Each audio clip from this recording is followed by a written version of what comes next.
The first thing I registered was the smell. It was a sterile, antiseptic odor that clung to the air, a scent so clean it was almost painful. My eyelids fluttered open, heavy as lead shutters. A harsh fluorescent light buzzed overhead, a stark contrast to the darkness I remembered. I was lying in a bed that wasn't my own, tucked under sheets that were starched and unforgiving. A dull ache throbbed at the base of my skull, a rhythmic reminder of a fall I couldn't quite recall. My mind felt like a foggy marshland with memories hiding just out of sight, veiled in a thick, disorienting mist. I tried to sit up, but a gentle pressure on my shoulder stopped me. It was a hand, a familiar one. "Easy there, champ." "You took quite a tumble," a voice said. I turned my head slowly, the movement sending a fresh wave of dizziness over me. Ranga was sitting by my bedside, his usual cheerful expression replaced by a mask of deep concern. Next to him, Raj was pacing back and forth, his hands shoved into his pockets and a worried frown etched onto his face. I was in a hospital. The pieces started to click into place, like mismatched puzzle parts finally finding their fit. The house, the suffocating darkness, the feeling of being watched, the sudden terrifying push. It all came rushing back in a chaotic flood of images and sensations that made my heart pound against my ribs. "What happened?" I managed to croak, my throat feeling as dry as sandpaper. Raj stopped his pacing and came closer to the bed, his eyes searching mine. "You tell us," he said, his voice a low rumble of anxiety.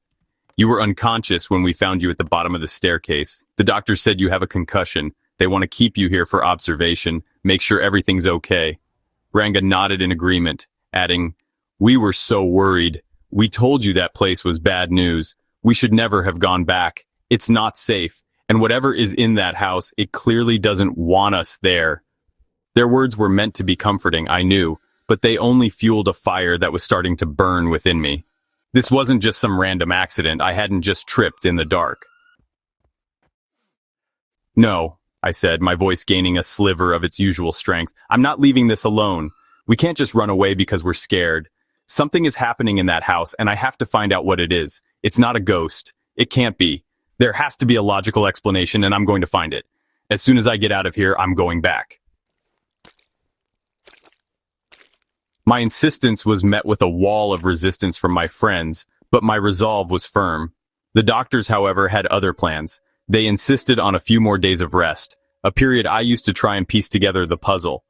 During one of my restless afternoons, a nurse mentioned another patient, a man who had been admitted a few months prior with symptoms eerily similar to mine, all stemming from a stay at my family's old house. His name was Tej. The nurse spoke of him in hushed tones, describing a man haunted by his own mind. Intrigued and a little unnerved, I arranged to meet him, hoping his story might hold a key to unlocking my own experience. Tej was in the hospital's long-term psychiatric wing, a quiet, somber place that felt worlds away from the bustling recovery ward. I found him sitting in a common room, staring blankly at a television that wasn't even turned on. He was a shell of a man with hollow eyes that seemed to look right through me, fixed on some distant horror I couldn't see. When I introduced myself and mentioned the house, a flicker of recognition, of pure terror, sparked in his gaze. He began to speak in a shaky, fragmented whisper, recounting his one and only night in the dreaded house. He spoke of whispers that seemed to slither from the walls. He described a crushing sense of paranoia that had descended upon him in the same room where I had felt the most intense dread. "Naraine, I never used to believe in spirits till that day when I stepped into the house. I remember as I was climbing the wooden staircase, I clearly heard someone following me. Later, I went to the room with the big portrait and to the mysterious room. When I was sitting on the table, I heard the sound of someone's footsteps. I was terrified by that time, but when I looked behind, there was no one. I came back to my bed and tried to sleep, but I could not sleep due to fear. Then, when I opened my eyes, I saw him. I saw the person from the portrait." His experience had left him with a severe case of PTSD, trapping him in a loop of fear and confusion. He never saw a distinct figure or felt a physical touch. His torment was entirely sensory and psychological. Listening to Tej's story, I felt a chill that had nothing to do with the hospital's air conditioning.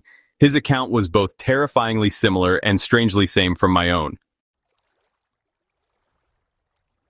Others who had fled the house over the years told stories of sudden illnesses, of overwhelming despair, and of seeing fleeting apparitions. The hauntings were inconsistent. They seemed to manifest differently for each person, a detail that struck me as odd. A ghost, I reasoned, would likely be more consistent in its methods. This inconsistency pointed away from the supernatural and towards something else, something scientific. Confined to my hospital bed with a mind racing faster than my body could handle, I asked Raj to bring me a box of old belongings from my parents' attic. Among the dusty photo albums and forgotten trinkets was something I'd been specifically looking for: my grandfather's old diary. He was the one who had built the house, a man of science and logic, not superstition. I always found it strange that he would build a house that would later become the subject of so many ghost stories. As I carefully turned the brittle, yellowed pages, his familiar, elegant script painted a picture of a man obsessed with his creation, not for its beauty, but for its unique properties. He didn't write of ghosts or spirits. Instead, his entries were filled with complex diagrams, architectural notes, and scientific observations. He wrote extensively about acoustics, describing how he had designed the main hall and staircase with a specific curved structure. He wanted to create a space where even the quietest whisper could be carried and amplified, turning faint noises into disembodied voices that seemed to come from nowhere. He called it his whispering gallery, an architectural marvel that, over time, had likely been misinterpreted as the chattering of unseen entities. It was a stunning revelation, the first solid piece of a rational explanation. My eyes scanned page after page, my excitement growing with each entry. Then I found it. A section detailing the materials used in the construction of the master bedroom. My grandfather, ever the experimenter, had mixed a unique, locally sourced mineral compound into the plaster for the walls.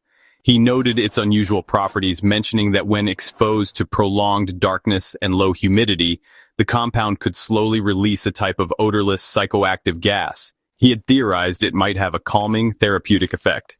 He had no idea, it seemed, that it could induce powerful hallucinations, paranoia, and a profound sense of dread in those who were susceptible. The final piece of this part of the puzzle fell into place when I read his notes on the compound's decay. Over decades, the chemical composition would have altered, its effects becoming more potent and unpredictable. He wrote about needing to ventilate the room properly to prevent any adverse mental effects, a warning that had clearly been lost to time. The sudden illnesses, the despair, Tej's terrifying visions.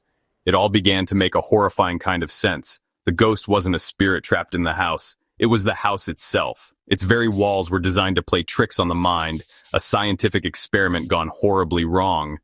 My grandfather hadn't built a haunted house. He had built a psychological weapon. The moment the doctor signed my discharge papers, I felt a surge of adrenaline that washed away the last traces of my hospital-induced lethargy. Raj and Ranga tried to argue, pleading with me to go home and rest, to leave the bungalow and its dark secrets behind. But I couldn't. I was armed with my grandfather's diary, a scientific blueprint to the haunting, and I was more determined than ever. With my reluctant friends in tow, we drove back to the imposing structure, which seemed to loom even larger and more menacing in the afternoon light. This time, however, I wasn't entering with fear, but with purpose. I was no longer a victim. I was an investigator. We started in the master bedroom, the epicenter of the psychological phenomena. The air was still thick and heavy, just as Tej had described. I ran my hand along the wall, the plaster cool and slightly chalky to the touch. Armed with a toolkit I had brought, I carefully scraped a small sample of the plaster into a sterile bag for later analysis. To prove my theory about the acoustics, I had Ranga stand at the top of the grand staircase while Raj and I stood at the bottom. I had him whisper a simple nursery rhyme, his voice barely audible from where he stood. Down below, his words arrived as if spoken directly into our ears, ethereal and directionless. Mary had a little lamb. The voice seemed to swirl around us, echoing from the curved walls of the hall. Raj's eyes widened in disbelief. I can hear him perfectly, he stammered, looking around nervously, but it sounds like he's everywhere at once. This was the source of the disembodied whispers, the ghostly voices that had terrified so many visitors over the years. It was nothing more than a clever and now deeply unsettling architectural trick. The house was designed to make you feel like you were never alone, to make you hear things that were real, yet feel entirely supernatural. It was a masterpiece of auditory illusion. The next step was to investigate the deaths. The local legends always spoke of people dying in their sleep, of being taken by the ghost. I remembered my grandfather's notes on the psychoactive gas. In a poorly ventilated room with prolonged exposure, the gas could not only cause hallucinations, but could also, in high enough concentrations, lead to respiratory distress and cardiac arrest. The previous victims hadn't been murdered by a phantom. They had been slowly poisoned by the very air they were breathing. They had likely died from the physiological effects of the chemical compound seeping from the walls, their minds already tormented by the terrifying visions it induced. Later that evening, with the plaster sample sent off to a lab and the windows of the master bedroom thrown wide open to let fresh air circulate, I sat Raj and Ranga down in the living room. The sun was setting, casting long shadows across the floor, but for the first time the house felt quiet, stripped of its malevolent power. I laid my grandfather's diary on the coffee table and began to explain everything, deconstructing the ghost piece by piece, replacing superstition with science. I explained how the unique architecture of the hall and staircase created the whispering gallery, turning the faintest sounds into haunting, disembodied voices that preyed on the listeners' fears. So, the voices people heard, Ranga began, it was just echoes? I nodded. Precisely. Sound waves bouncing off those curved surfaces in a way that makes it impossible to pinpoint the source. An architectural anomaly that, in a house with a reputation, becomes proof of ghosts. Next, I moved on to the master bedroom, explaining the chemical compound my grandfather had mixed into the plaster. I described how, over decades, it had decayed and now released a low-level psychoactive agent. This gas was the culprit behind the feelings of dread, the paranoia, and the terrifying visual hallucinations that Tej and others had experienced. The shadow people, the feeling of being watched, the overwhelming terror. It's all a chemical reaction in the brain, I clarified, pointing to the relevant passages in the diary. Our minds were creating the horror based on what the house was feeding us. It explains why everyone's experience was slightly different. The gas would affect each person's brain chemistry in a unique way.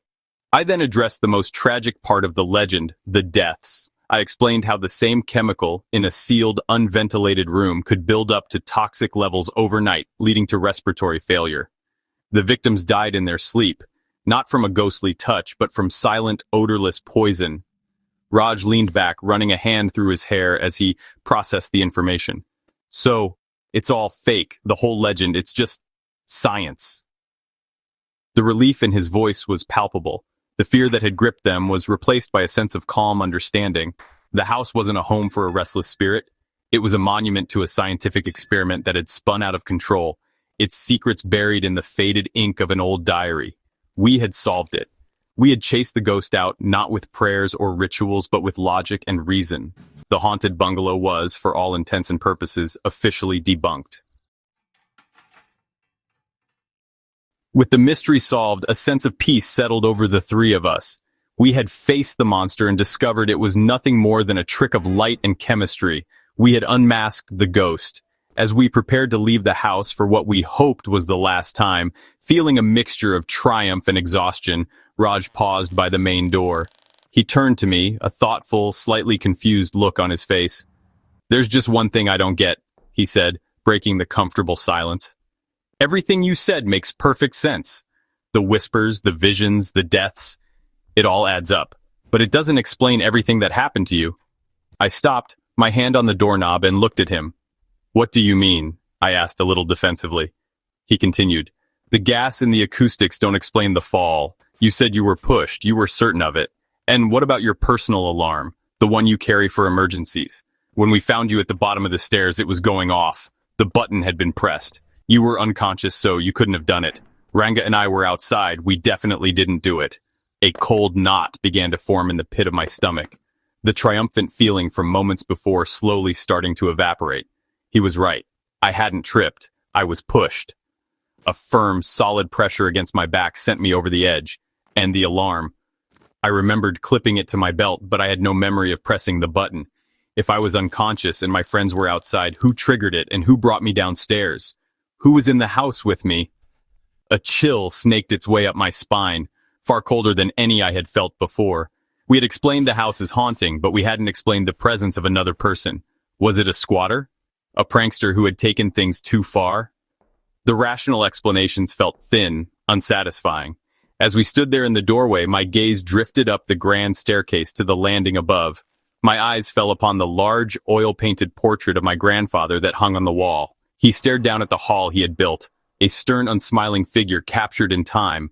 But as I looked, a trick of the fading evening light, or perhaps a trick of my own rattled mind, played across the canvas.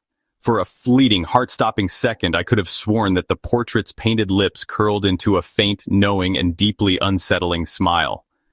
The house may not have had a ghost, but I was suddenly certain that we were never truly alone.